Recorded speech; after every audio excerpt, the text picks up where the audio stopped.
Classification of computer की बात करेंगे आज हम लोग।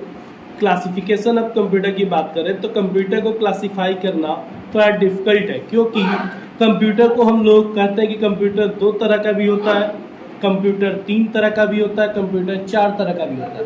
तो कौन सा सही माने, तो अलग अलग बेसिस के हिसाब से हम लोग कंप्यूटर को क्या करते हैं, क्लासीफाई करते हैं। बेसिस की बात करें तो पर्पस के हिसाब से कंप्यूटर 2 तरह के होते हैं। पर्पस के हिसाब से कंप्यूटर 2 तरह के होते हैं, वही टेक्नोलॉजी के हिसाब से कंप्यूटर 3 तरह के होते हैं, और कैपेसिटी एंड साइज के हिसाब से कंप्यूटर 4 तरह के होते हैं। ओके, तो बात करते हैं एक एक करके तीनों पर्पस, तीनों बेसिस की। तो पहले बात करते हैं देखो कंप्यूटर का स्ट्रक्चर बनाया, जिसमें दिया है कि डिजिटल, एनालॉग एंड हाइब्रिड। यानी मैं टेक्नोलॉजी की बात करूं तो टेक्नोलॉजी के हिसाब से 3 तरह के कंप्यूटर होते हैं, डिजिटल, एनालॉग एंड हाइब्रिड। ठीक है, अब वहीं पर्पस की बात करूं तो 2 तरह के, एक जनरल पर्पस और दूसरा साइंटिफिक पर्पस या बिजनेस पर्पस। यानी कंप्यूटर 2 तरह के पर्पस में आते हैं, एक तो जनरल पर्पस जो आप और हम जैसे लोगों को यूज करने के लिए, जनरल वर्क के लिए, और एक स्पेशल वर्क करने के लिए, साइंटिफिक कैलकुलेशन के लिए, साइंटिफिक पर्पस के लिए, या फिर इंजीनियरिंग यानी बिजनेस पर्पस के लिए। तो वो 2 तरह के होते हैं हमारे पर्पस के हिसाब से। तीसरा तरीका आप करें, 3 तरीके से होते हैं टेक्नोलॉजी के हिसाब से, जिसमें पहला आता है डिजिटल, एनालॉग एंड हाइब्रिड। तो ये तीनों क्या होता है, डिजिटल, एनालॉग, हाइब्रिड, इसको हम लोग देखते हैं यहाँ पर। टेक्नोलॉजी की बात करें तो टेक्नोलॉजी के हिसाब से 3 तरह के आपके कंप्यूटर्स होते हैं। पहला डिजिटल कंप्यूटर। डिजिटल कंप्यूटर में क्या होता है, तो digital computer are those computer in which the data is presented in the form of binary digits 0 and 1। यानी वह कंप्यूटर डिजिटल कंप्यूटर कहलाता है जो कि 0-1 के फॉर्म में, बाइनरी नंबर के फॉर्म में अपने डेटा को रिप्रेजेंट करता है।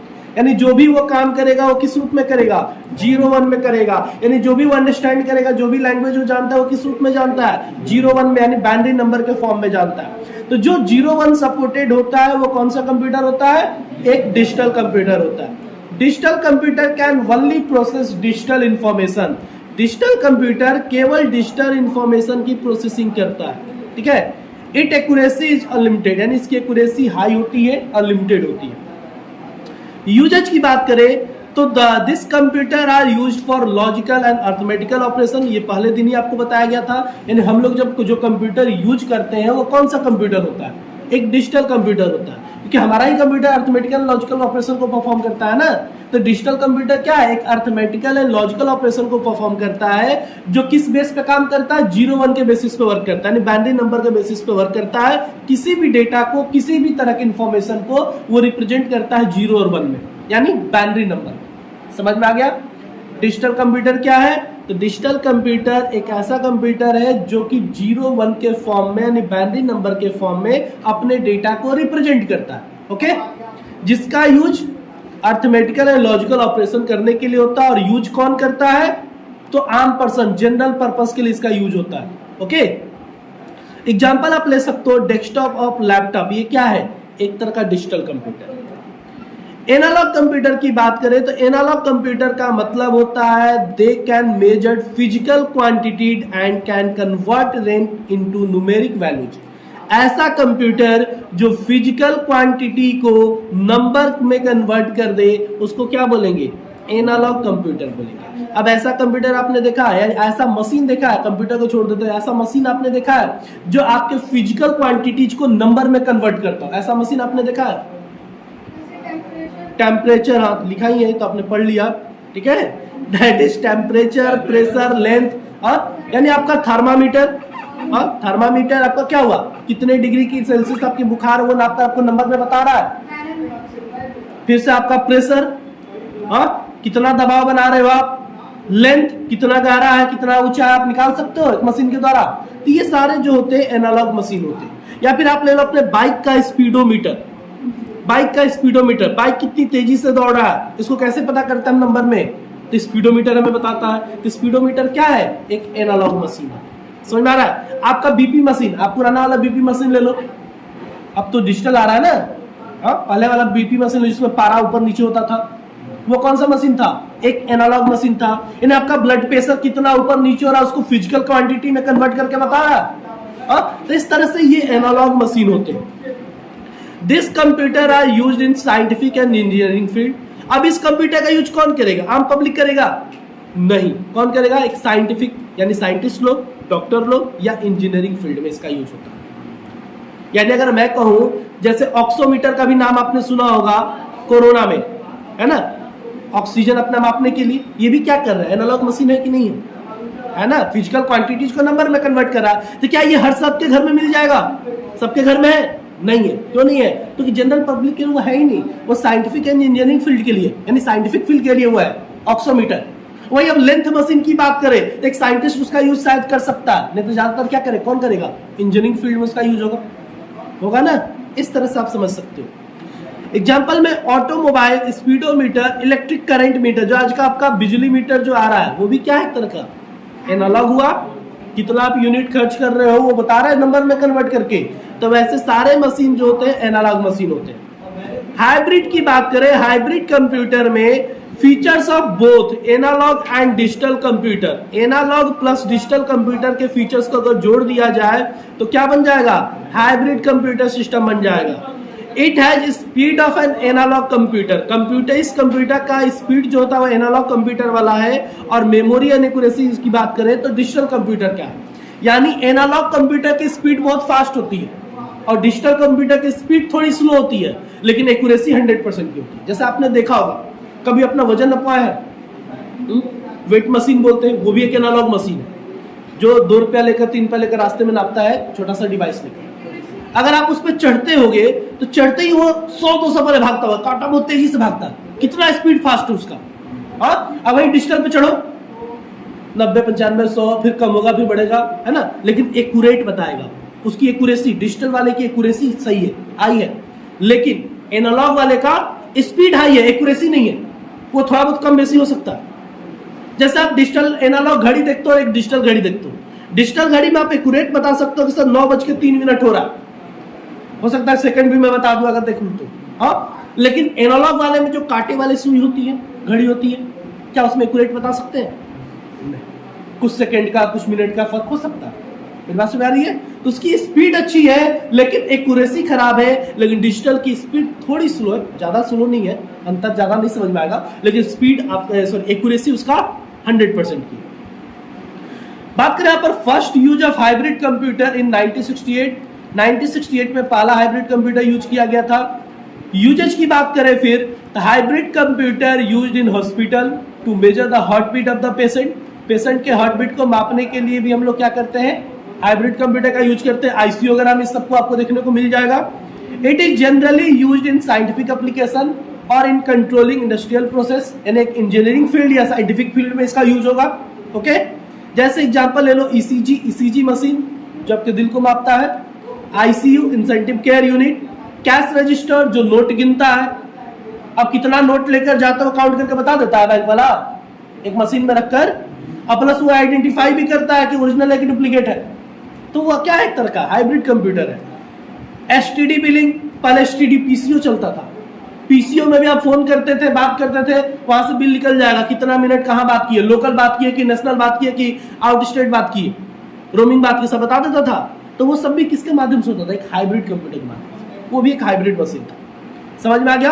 आजकल का जो आपका मीटर आ रहा है, इलेक्ट्रिक मीटर, पहले वाला आता था राउंड राउंड घूमने वाला, अंदर अंदर एक गोला पट्टी घूमता था, वो एनालॉग था। लेकिन अब जितने भी लगे हुए सबके घर पर क्या लगा हुआ है, डिजिटल लगा हुआ है। अब फिलहाल स्मार्ट मीटर लग रहा है ना। तो डिजिटल और स्मार्ट मीटर, डिजिटल ये दोनों, तो यहाँ पर क्या हो रहा है, एक हाइब्रिड का फीचर्स है। हाइब्रिड के फीचर्स कैसे है सर? एनालॉग क्या करता है, फिजिकल को नंबर में कन्वर्ट करता है, बिजली मीटर कर रहा है, लेकिन डेटा को रिप्रेजेंट 0-1 में कर रहा है, 0-1 में कर रहा है। तो डिजिटल का भी फीचर्स उसमें आ गया, तो दोनों कंबाइन हो गया, तो क्या बन गया, हाइब्रिड बन गया। यानी मीटर हमारा जो हुआ एनालॉग है, लेकिन उसमें अब दोनों फीचर्स जुड़ चुके हैं। वही अपने बाइक का स्पीडोमीटर ले लो, पहले कांटा वाला सुई वाला आता था, तो वो एनालॉग, प्योर एनालॉग था, लेकिन अब तो डिजिटल आ रहे हैं, अब तो डिजिटल आ रहे हैं। अब कौन सा है, दो चीजों का, नहीं दो या दो से अधिक चीजों का मिश्रण, तो दोनों के फीचर्स इसमें शामिल, एनालॉग प्लस डिजिटल। तीनों समझ में आया कि नहीं आया? 3 तरह के कंप्यूटर टेक्नोलॉजी के हिसाब से, पहला डिजिटल, दूसरा एनालॉग और तीसरा हाइब्रिड।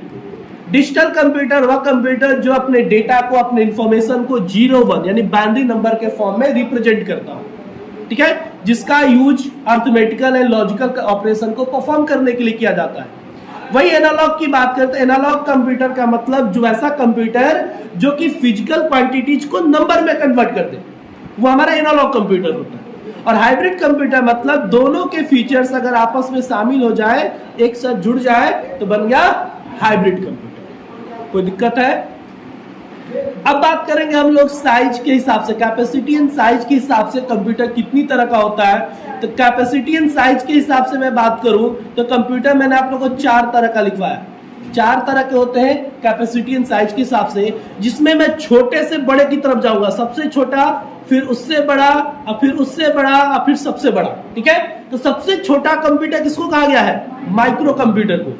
माइक्रो कंप्यूटर आपका सबसे छोटा कंप्यूटर है। Micro computer are the smallest computer system. कह दिया, माइक्रो कंप्यूटर क्या है? सबसे छोटा कंप्यूटर है। ए माइक्रो कंप्यूटर है जब programmable very large scale integrated micro processor contain all the element required to process binary encoded data.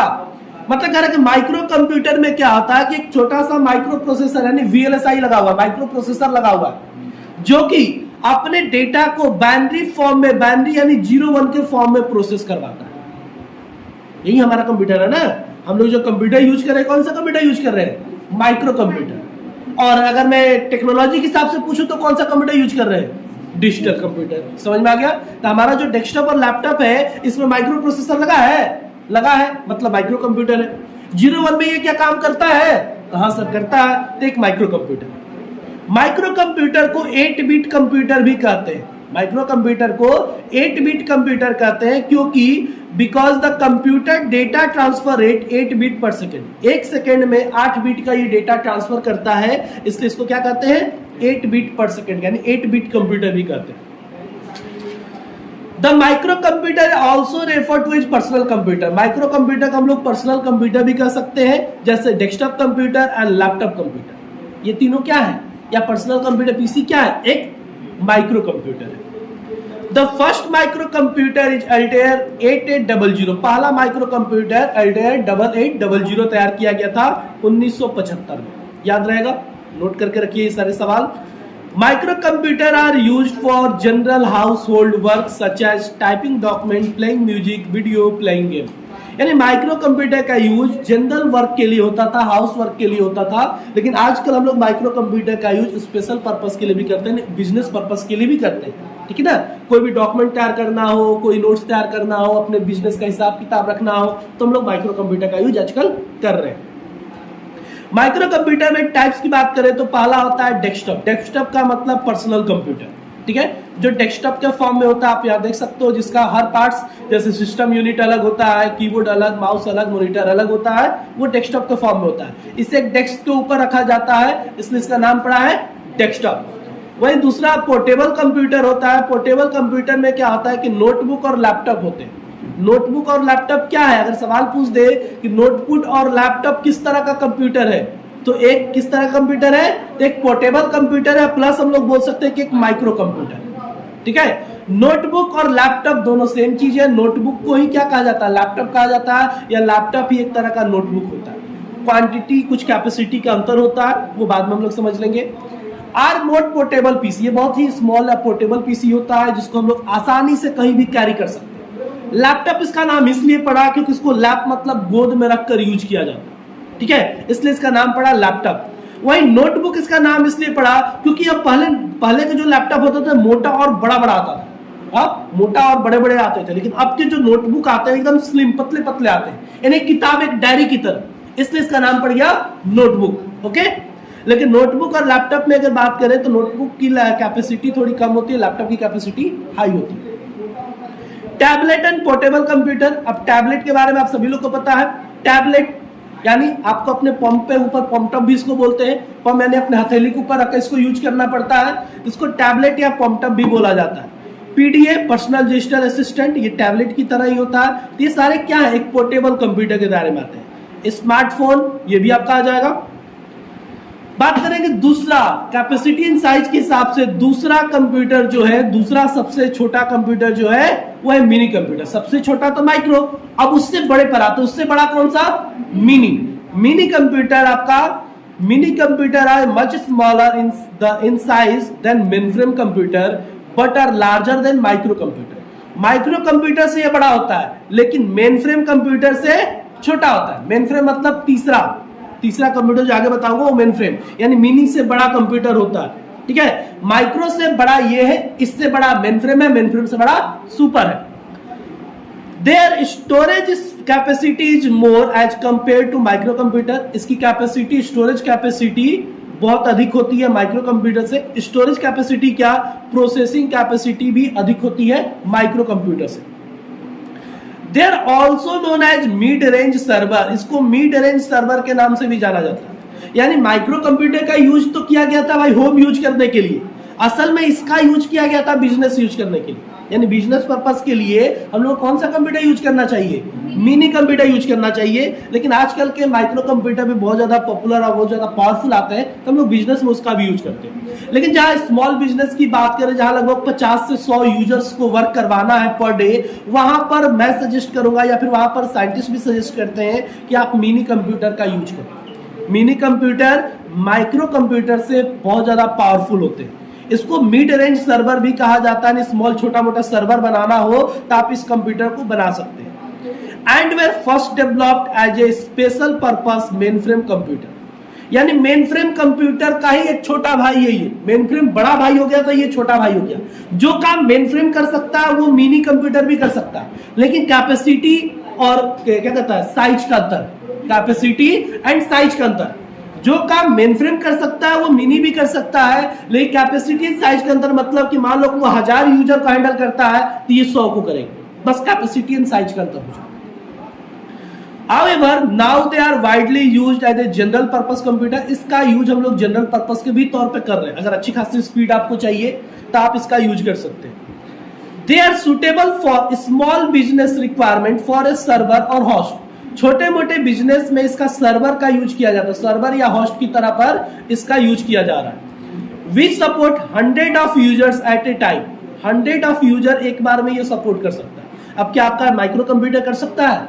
तो नहीं सर।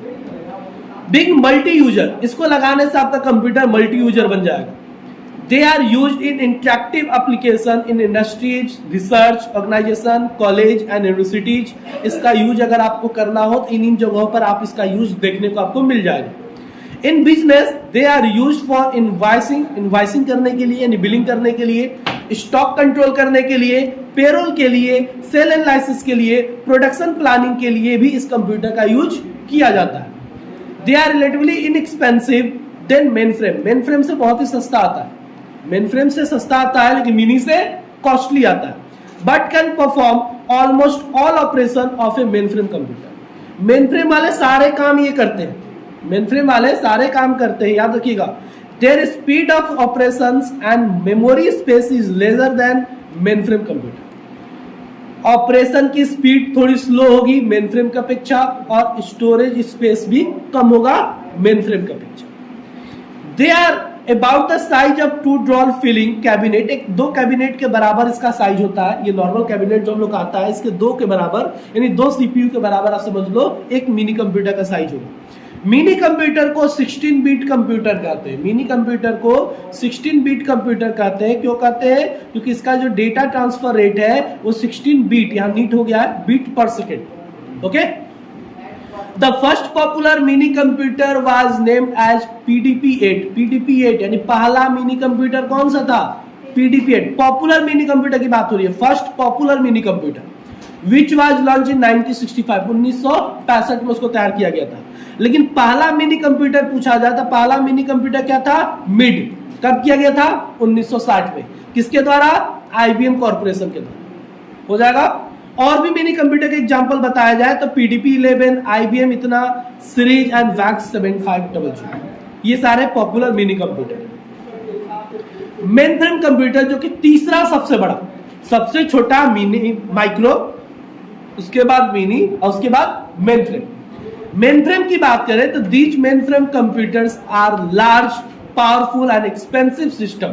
ये बहुत ही बड़ा, बहुत ही पावरफुल और बहुत ही एक्सपेंसिव होता है। That can handle 100 of terminals attached to the computer। 100 of terminals बोला, 100 of terminals का मतलब एक इसके साथ 100 नोड्स उसके साथ का, यानी मान के चलो 1000 से ऊपर ये यूजर्स को आपस में कनेक्ट कर सकता है। These computers are normally used in scientific laboratories and in very big industry। देखो mini computer small business requirement के लिए था, ये बिग बड़े बिजनेस के लिए, बड़े बड़े इंडस्ट्री जो है वो इस कंप्यूटर का यूज करेंगे, या फिर साइंटिफिक पर्पस के लिए भी इसका यूज किया जाता है। जैसे आप सोच के देखो, हमारे जो बैंकिंग सेक्टर है या जो हमारा इंश्योरेंस फाइनेंशियल सेक्टर है, वो तो पूरे भारत में काम करेंगे ना, यहाँ तक कि इंटरनेशनल लेवल पे भी वर्क करते हैं। तो उसका डेटा क्या एक मिनी कंप्यूटर या एक माइक्रो कंप्यूटर में मैं रखूंगा तो मेरा काम हो जाएगा क्या? इतना छोटा डेटा है नहीं ना, वहां पर बहुत बड़े मशीन, बड़े पावरफुल मशीन की जरूरत पड़ेगी, जहां पर लाखों ट्रांजेक्शन डेली हो रहे हैं। और एक बैंक को ही ले लो, एसबीआई बैंक को ही ले लो, वो इंटरनेशनल लेवल पे भी काम करता है, तो वहां पर क्या 1500 ट्रांजेक्शन रोज होते होंगे, लाखों ट्रांजेक्शन रोज होते होंगे, डेली पैसा निकल रहा है, डेली पैसा जा रहा है, और भी बहुत सारे बैंकिंग वर्क हो रहे हैं। तो वहां पर एक पावरफुल सिस्टम की जरूरत है। वो पावरफुल सिस्टम कौन प्रोवाइड करेगा? एक मेन फ्रेम कंप्यूटर। ठीक है, और भी मैं बताऊंगा मेन फ्रेम कहां कहां यूज हो रहा है। Big industries and scientific laboratories में इसका यूज हम लोग करते हैं। Mainframe computer are faster than mini computer. Mini computer से बहुत ज्यादा फास्टर है, and have large storage capacity. Storage capacity बहुत अधिक होती है। These are organisation such as banks, banks में इसका यूज कर सकते हो, and insurance companies which process large number of transactions online, जिसको ऑनलाइन बहुत सारे ट्रांजेक्शंस करने होते हैं जो नेट्स के द्वारा कनेक्टेड होते हैं। ठीक है, तो वहां पर आपको मेन फ्रेम कंप्यूटर का यूज करना पड़ेगा। They required computers with very large disk to store several terabytes of data and transfer data from disk to main memory at several hundred megabytes per second। यानी several hundred megabytes per second, एक second में कई megabytes, कई 100 megabytes data transfer करना होता है। तो इसके लिए पावरफुल सिस्टम ही चाहिए ना। यहां तक कि जो डेटा स्टोर होता है, सेवरल टेराबाइट्स डेटा स्टोर करने की जरूरत पड़ती है कि नहीं है? The processing power need from such computer is 100 million transaction per second। यानी एक सेकेंड में 100 मिलियन ट्रांजेक्शन ये कर सकता है। सोच लो कितना पावरफुल है ये, 100 मिलियन ट्रांजेक्शन। ठीक है, this computer are much bigger, बहुत ही बड़ा होता है, and faster than work station and server several 100 times more expensive. Work station या फिर मिनी कंप्यूटर से बात करें तो उससे कई गुना ज्यादा फास्टर, चीपर एंड कॉस्टली होता है, इसमें बहुत ज्यादा ये महंगा मिलता है।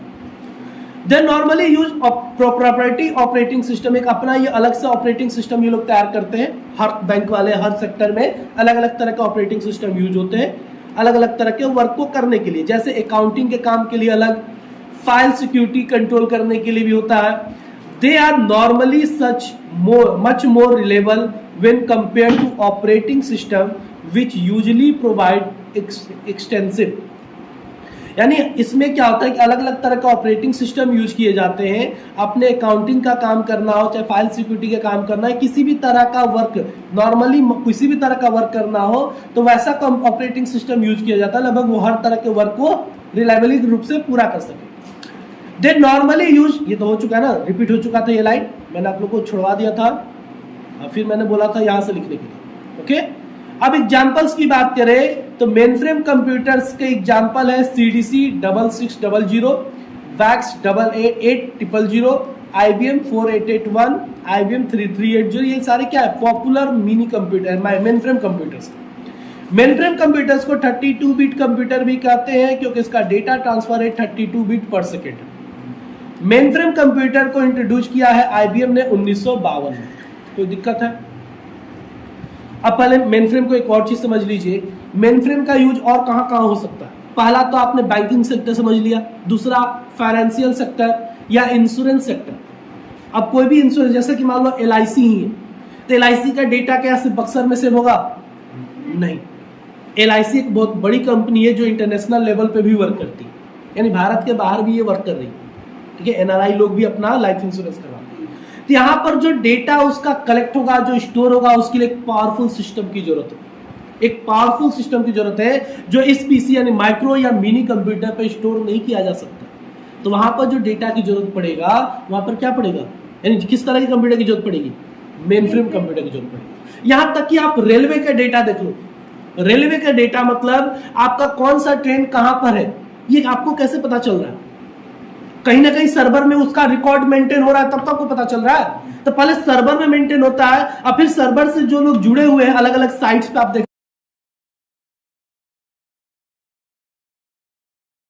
तरह से आप इसको देख सकते हो। अब बात करेंगे अलग से सुपर कंप्यूटर की। सुपर कंप्यूटर क्या होता है, सुपर का नाम ही है ऊपर, सुपर कंप्यूटर सबसे ज्यादा बड़ा कंप्यूटर होता है, यानी सबसे बड़ा कंप्यूटर, सबसे पावरफुल कंप्यूटर, सबसे हेवी कंप्यूटर, सबसे कॉस्टली कंप्यूटर क्या है, super computer. Super computer are the fastest computer among all the above category, ऊपर वाले सारे कैटेगरी से मैंने सबसे फास्टेस्ट कंप्यूटर है, मिनी, माइक्रो, मेन फ्रेम, इन तीनों से क्या है, बहुत ज्यादा fastest computer. These are very expensive, बहुत ही कॉस्टली आता है, and big enough to cover the entire room, size में भी बहुत बड़ा है, एक रूम का जगह लेगा, रूम से भी बड़ा मान के चलना। They are used for mass data processing. Mass data processing का मतलब बोलिए, हाँ, यानी बहुत अधिक मात्रा में डेटा को ये करता है, प्रोसेसिंग करता है, and solving very complex problem, किसी भी तरह के कॉम्प्लेक्स प्रॉब्लम को सॉल्व कर सकता है। They are used for weather forecasting, मौसम की जानकारी लेनी हो, अब तुरंत अलर्ट आया है कि 30 और 1 से लेकर 1 तारीख तक मौसम बिगड़ेगा, आंधी तूफान बारिश की संभावना है, ठीक ना, बिजली की भी संभावना है, तो इसलिए बचकर है। तो यहाँ पर मौसम की जानकारी साइंटिस्ट लोग को कैसे मिल रही है, एक सुपर कंप्यूटर के माध्यम से। डिफेंस में, रिसर्च में या डेवलपमेंट ऑफ रॉकेट डिजाइन में भी इसका यूज किया जाता है, किसका, सुपर कंप्यूटर, ठीक है। इसको 64 बिट कंप्यूटर कहते हैं क्योंकि ये पर सेकेंड में 64 बिट डेटा ट्रांसफर करता है, यानी 1 सेकेंड में 25,000 मिलियन डेटा ट्रांसफर ये कैलकुलेट कर सकता है, 25,000 मिलियन डेटा का कैलकुलेशन ये 1 सेकेंड में कर सकता है। कुछ इंफॉर्मेशन मैंने और आप लोगों को लिखवाया है, जैसे यहाँ पर फादर ऑफ सुपर कंप्यूटर का नाम लिखा हुआ है, सेमोर क्रेन, ये क्या है, सुपर कंप्यूटर के जनक है, सुपर कंप्यूटर के जनक का नाम है। The first super computer were introduce in the 1960, 1960 में पहला सुपर कंप्यूटर तैयार किया गया था, and for several decades the fastest were made by Seymour Cray at control data, CDC में ये वर्क करते थे, Cray research and subsequent companies bring the his name और मोनोग्राम, यानी CDC में वो काम करते थे ये, और उस समय इन्होंने क्या किया था, एक सुपर कंप्यूटर का आविष्कार किया था, और उससे रिलेटेड बहुत सारे डिकेट्स का भी उन्होंने तैयार किया था। तो सुपर कंप्यूटर्स के नाम बताया जाए तो जैक्वार, परम, रोड रनर, क्या है, 10i1a, ये सारे क्या है, सुपर कंप्यूटर के नाम। और इनका जो नाम है भाटकर, ये जो है बेस्ट आर्किटेक्ट थे इंडिया नेशनल, ठीक है। तो ये सुपर कंप्यूटिंग के, तो यानी ये जो थे पहला सुपर कंप्यूटर, भारत का पहला सुपर कंप्यूटर इन्होंने डिजाइन किया था, ठीक है। लेट द डेवलपमेंट ऑफ परम सुपर कंप्यूटर, जो कि हमारे इंडिया का पहला सुपर कंप्यूटर परम है, तो परम को इन्होंने पहला सुपर कंप्यूटर इन्होंने डिजाइन किया था। He developed the first Indian super computer Param 8000, परम 8000 आपका मॉडल नंबर है 8000। परम जो आपका सुपर कंप्यूटर होता है उनको डेवलप करने वाले भाटकर है। इन 1991 एंड द लेटर परम, इतना फिर बाद में उन्होंने 10,000 तैयार किया 1998 में, यानी पहला परम, इंडियन परम कौन सा है, 8,000। कोई दिक्कत है? तो ये मैंने आपको चारों टाइप समझा दिया। अगर कोई सवाल है आपका, कहीं कोई दिक्कत है तो आप मुझसे पूछ सकते हैं।